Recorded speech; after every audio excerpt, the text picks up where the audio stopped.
आप देख रहे हैं इंडिया न्यूज, आपके साथ मैं हूं रचना बंसल। किस्सा कुर्सी का में बहुत स्वागत है आपका। 5 राज्यों में अगले साल की शुरुआत में ही विधानसभा चुनाव होने हैं। वक्त कम बचा है, लिहाजा सभी दल चुनावी मैदान में अपनी अपनी रणनीतियों के साथ मानो कूद पड़े हैं।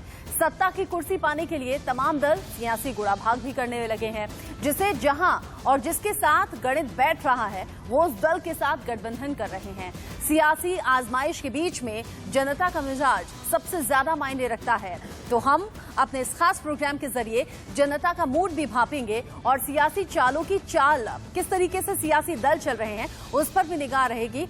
सबसे ज्यादा इंपॉर्टेंट होगा जनता का मूड क्या कुछ कहता है, जनता की पसंद क्या कुछ है, उस पर नजर हम डालेंगे। शुरुआत बड़ी खबर के साथ कर रहे हैं। बड़ी खबर जो कि सिंघू बॉर्डर से मिल रही है, किसान आंदोलन से जुड़ी बड़ी खबर है। सिंघू बॉर्डर पर किसानों की मीटिंग में बड़ा फैसला लिया गया है कि किसानों की सभी मांगे पूरी होने तक किसान आंदोलन खत्म नहीं होने वाला। इसके अलावा आगे की संघर्ष की रणनीति और केंद्र सरकार से बातचीत करने के लिए 5 मेंबर्स की कमेटी बना दी गई है, जिसमें कि बलवीर सिंह राजेवाल, गुरनाम चंडूरी, युद्धवीर सिंह, शिव कुमार कक्का और अशोक धावले शामिल हैं। ये 5 सदस्य सरकार से बात करेंगे। संयुक्त किसान मोर्चा ने केंद्र सरकार को 2 दिन का वक्त अब दे दिया है, जिसमें वो एमएसपी कमेटी जो कि बनाई गई है, एमएसपी पर किसानों पर दर्ज हुए केस वापस लेने, मुआवजे और बाकी जो मांगे हैं उस बारे में स्थिति स्पष्ट करने की बात कही गई है। इसके बाद 7 दिसंबर को फिर से आगे की मोर्चे के लिए मीटिंग होगी। आगे की रणनीति इसी मीटिंग में तय की जाएगी। एसकेएम ने तय किया यहाँ पे मीटिंग में, वो जो 5 लोग तय किए हैं, एक कमेटी निर्धारित की, वो कमेटी भारत सरकार से बातचीत करेगी। वो ऑथेंटिक रूप से ऑथराइज कमेटी एसकेएम की है। उसके नाम हम बता देते हैं। ये राज्यपाल जी हैं जो सीनियर हमारे लीडर हैं, पंजाब से हैं, और शिव कुमार काका जी हैं, ये गुरनाम सिंह चढ़ूनी जी हैं, युद्धवीर सिंह जी हैं और अशोक धावले जी हैं। ये 5 लोगों की कमेटी बनाई है। जो भी सरकार से बातचीत करेंगे, किसी भी मसले पे बात होगी, तो यही कमेटी ऑथराइज रूप से सरकार से बातचीत करेगी। और अगली जो मीटिंग एसकेएम की यहाँ पे होगी वो 7 तारीख को होगी। यहाँ पे ही होगी, 11-12 बजे के आसपास का उसका टाइम रखा गया है। राकेश टिकैत को सुना आपने। आगे की रणनीति पर बात होगी। सरकार को 2 दिन का वक्त दिया गया है। इस बीच बड़ी खबर आप जानिए, अशोक धावले ने इंडिया न्यूज पर बड़ा बयान दिया है। अशोक धावले वही किसान नेता जो कि 5 सदस्यीय कमेटी में शामिल हैं। कल गृह मंत्री से फोन पर इनकी बात हुई है। अशोक धावले जानकारी दे रहे हैं, कह रहे हैं कि गृह मंत्री ने एक कमेटी बनाने के लिए कहा था, जिसके बाद आज 5 सदस्यों की कमेटी बनी है। हरियाणा, पंजाब, यूपी सरकार केस वापसी के लिए तैयार हैं। केंद्र से मृत किसानों के परिजनों को जो मुआवजे की उम्मीद है वो अब एक बार फिर से जगी है और उम्मीद है कि सरकार इस मांग को सुनेगी। शहीद जो 700 के करीब किसान हैं, उनके नाम भी केंद्र सरकार को सौंप दिए गए हैं। किसान नेता लगातार जो अपनी मांगे एमएसपी के अलावा बाकी कर रहे हैं, उसके साथ ही जो किसान आंदोलन में शहीद हुए किसान हैं, उनके परिवार वालों के लिए आर्थिक मुआवजे या फिर आर्थिक मदद की भी मांग किसानों के जरिए की जा रही है। और अशोक धावले बता रहे हैं कि कल ही गृह मंत्री अमित शाह से बात हुई है और इस बात में आगे की रणनीति तो तय होगी ही, साथ ही उम्मीद भी हमें सरकार से है कि मांगे मानेंगे, सुनेंगे।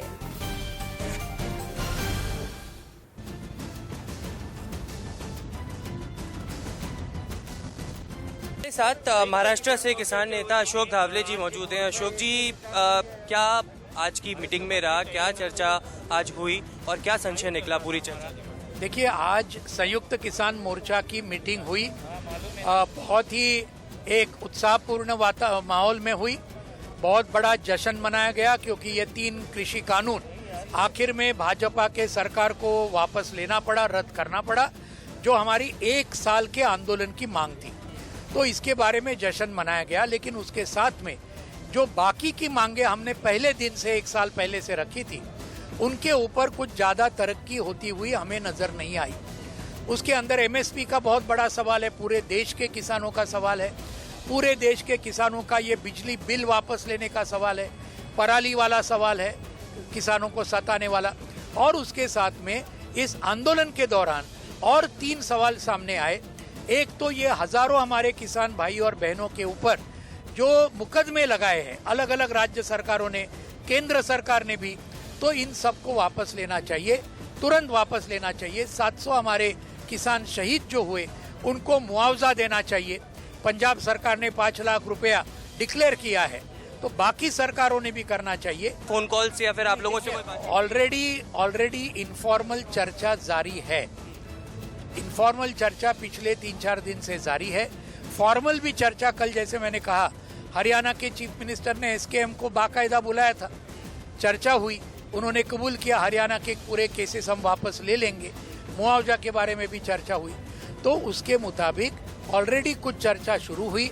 लेकिन एसकेएम ये चाहता था कि ये चर्चा पूरे ट्रांसपेरेंट माहौल में हो, ऐसा नहीं कि कुछ 1-2 लोग गुप्तता के साथ करे। इसलिए ये 5 मेंबर की कमेटी आज नियुक्त की, जो अधिकृत यानी अथॉरिटी के साथ सरकार के साथ चर्चा करेगी और एसकेएम को बताएगी क्या हुआ। क्या इस कमेटी की कोई अध्यक्षता भी करने वाला है? 5 नहीं, कोई अध्यक्षता नहीं है। 5 मेंबर कमेटी समान लेवल पे है, समान लेवल पे है। एक आखिरी सवाल, क्योंकि 7 तारीख का आप जिक्र कर रहे हैं और उससे पहले अगर सरकार से बातचीत का दौर चालू हो जाता है, एक दौर की बातचीत हो जाती है, मान जाते हैं, तो क्या ये माने कि जो आंदोलन है वो अब समाप्ति की ओर जाता है? नहीं, देखिए, आज का तो निर्णय है आंदोलन चलता रहेगा। क्लियर मैं आपको बोलता हूँ, आज का निर्णय है आंदोलन चलता रहेगा। अगर सरकार ने लिखित रूप में कुछ बातों के ऊपर अगर संयुक्त किसान मोर्चा का अगर समाधान किया, तो फिर उसका चर्चा बाद में हो सकती है। आंदोलन को वापस लेने के बारे में बिल्कुल हो सकती है, लेकिन सरकार को कुछ कदम पहले उठाना पड़ेगा, लिखित रूप में देना पड़ेगा। ये कमेटी किसान मोर्चा की अहम बैठक आज समाप्त हो चुकी है और हम आपसे बात कर लेते हैं आज की बैठक में क्या कुछ रहा, अगर संक्षिप्त में पता। हाँ, आज की बैठक में क्या कुछ रहा? अभी देखिए, 5 अभी कमेटी घोषित कर दी गई है और वो कमेटी सरकार से बात करने के लिए कर दिया गया है और उनको हम लोग ने कहा कि आप बात करिए और विभिन्न मुद्दों हैं, विभिन्न मुद्दों पे बातचीत होगी। फिर हम एक दिन बैठेंगे, बातचीत होगी, बाकी आपको चीजें करेंगे। बाकी नाम आपको बता ही दिया है साथियों ने।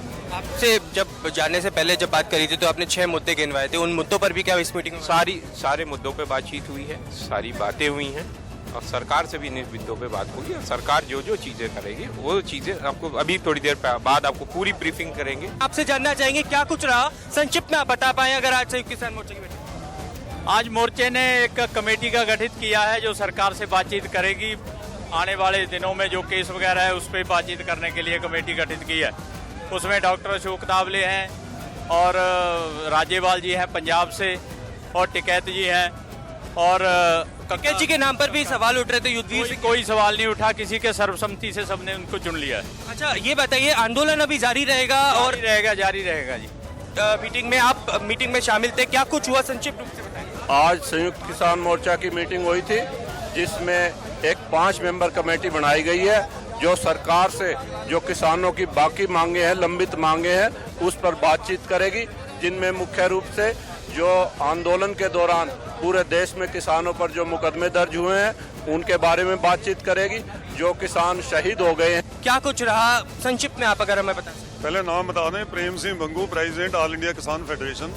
आज की मीटिंग बहुत ही महत्वपूर्ण थी, तो अकेला पंजाब नहीं, देश और विदेश इस मीटिंग को देख रहा था और सरकार भी कई रोज से एक कदम, सरकार तो इतनी बैकफुट पर है भी, एक कदम पीछे हट रही थी, हर रोज झुकी हुई है, इतनी झुकी हुई थी कि आज ही मीटिंग चलते हुए यूपी से फोन आया कि यूपी के तमाम केस विड्रा कर लिए। कल हरियाणा के हमारे आगुओं से मीटिंग हुई, तमाम हरियाणा के विड्रा हो गए। पंजाब की गवर्नमेंट ने कमिटमेंट कर दी। सरकार तो बिल्कुल झुकी हुई थी।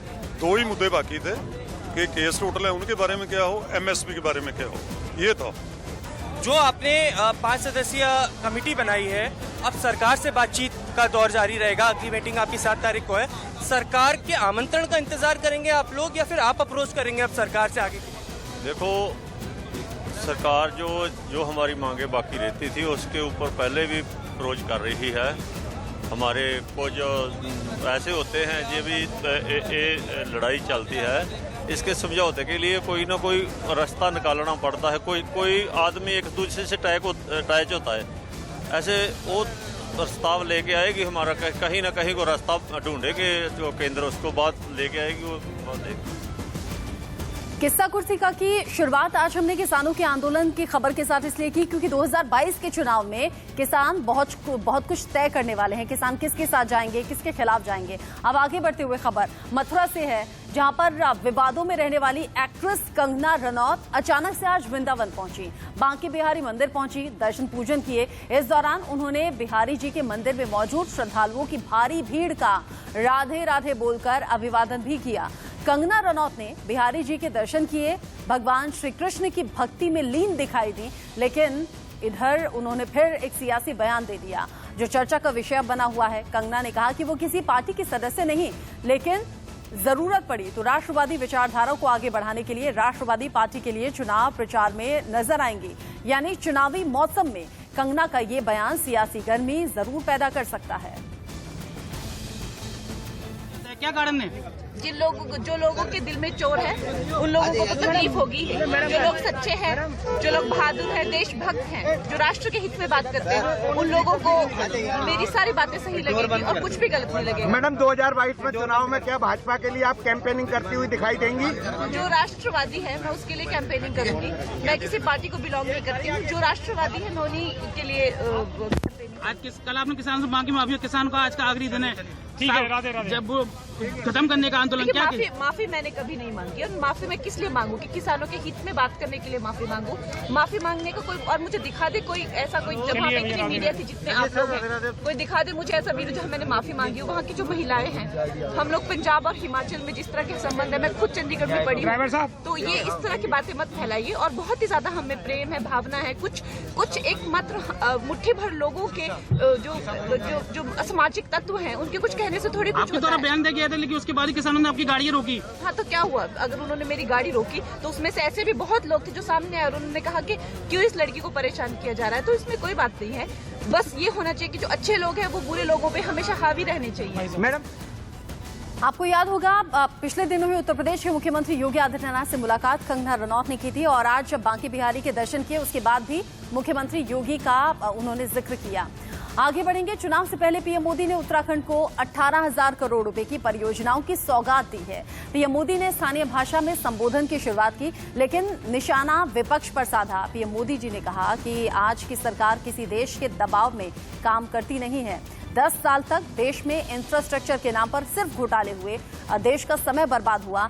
अब हम दिन रात मेहनत करके आज भी उनकी सिर्फ भरपाई करने में जुटे हुए हैं। सिर्फ इतना नहीं, पीएम मोदी ने कहा कि कुछ राजनीतिक दलों को एक तबके में वोट बैंक दिखाई देता है और वो उन्हीं के लिए काम करते हैं, लेकिन हम सबके लिए योजनाएं बनाते हैं, सबको उनका लाभ मिलता है। अटल बिहारी वाजपेयी जी ने भारत में कनेक्टिविटी बढ़ाने का अभियान शुरू किया था, लेकिन उनके बाद 10 साल देश में ऐसी सरकार रही जिसने देश का, उत्तराखंड का बहुमूल्य समय व्यर्थ कर दिया।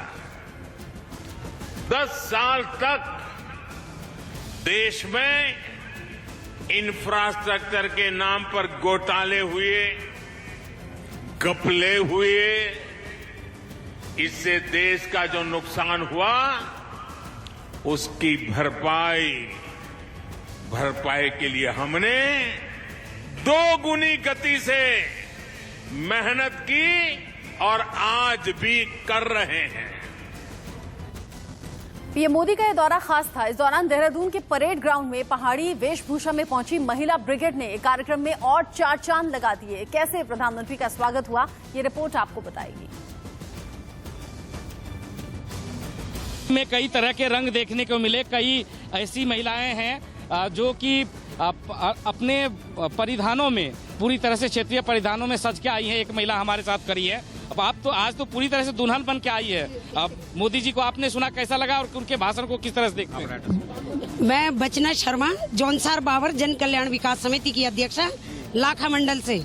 मोदी जी उत्तराखंड आए हैं। उत्तराखंड वासियों का बहुत बड़ा सौभाग्य का दिन है और मोदी जी ने कहते हैं कि भारत सोने की चिड़िया है, हमारे उत्तराखंड को सोने की चिड़िया बनाएंगे मोदी जी।